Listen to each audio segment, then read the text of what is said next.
Hi folks.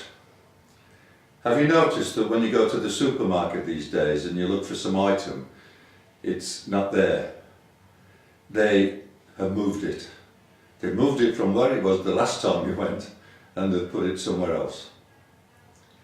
For example, you're looking for a bottle of tomato sauce, so you go to where you found it last week, but it's been moved and it's now somewhere else. Incidentally, before I continue talking about tomato sauce, I've got a funny story that I experienced some years ago in the United States of America. I was visiting friends in New Jersey, USA, and I went to the local store, just a small store it was, and I was looking for a bottle of tomato sauce. And I looked around the store, couldn't find it, so I went to the owner and said, "Excuse me, can you tell me, do you have a bottle of tomato sauce, please?" And he said, "What?" That's the way some of them talk on the Eastern Seaboard. So I said, "Could you tell me, do you have a bottle of tomato sauce, please?" And he said, "What's that?" So I replied, "Well, it's red, it's in a bottle, and you put it on your food to give it a bit of taste and flavour." And he said, "Oh, you mean tomato ketchup?" I said, "Yes, that's it, I'll take one of those." So he showed me what it was, I bought it, and then we had a laugh and a joke together about different accents and the way we can misunderstand one another. He was a nice guy, so we had a good laugh.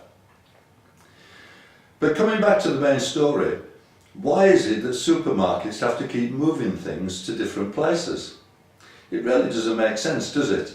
And it only frustrates the shoppers. Perhaps they have some fiendish marketing strategy behind it all, who knows? But it certainly is very frustrating to those who are just simply trying to do a shop. You know, right now you may be looking around our website and feeling the same way as the shopper in the supermarket because certain items have moved to a different place. This is because our website designer Lee is trying actually to make it easier to navigate around the website.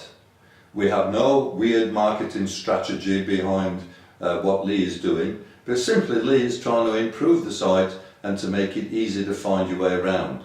So will you please bear with us until it settles down, and hopefully it will be better than shopping in the supermarket, for example.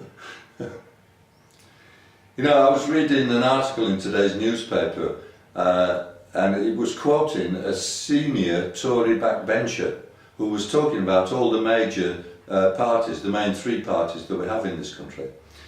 And his comment was, "We are suffering a crisis of sincerity amongst politicians."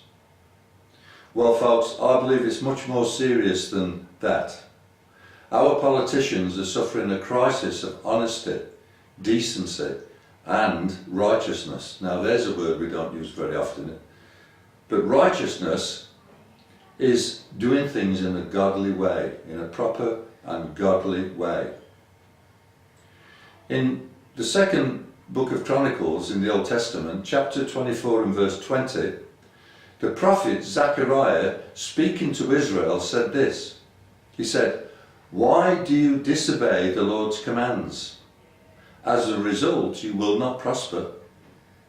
But because you have forsaken the Lord, He has forsaken you." And you know, this just about sums up the state of our main political parties, and as a result, the state of our nation also. If you go to the tab marked Sermons and Messages, you will find a sermon that I preached last weekend on this very subject. It's called Blessings of Obedience.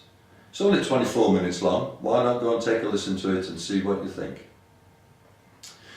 Well folks, have a good week, enjoy the website, take a look around, bear with us while we're trying to find the simplest way of producing it, and God bless you all. Bye for now. God bless.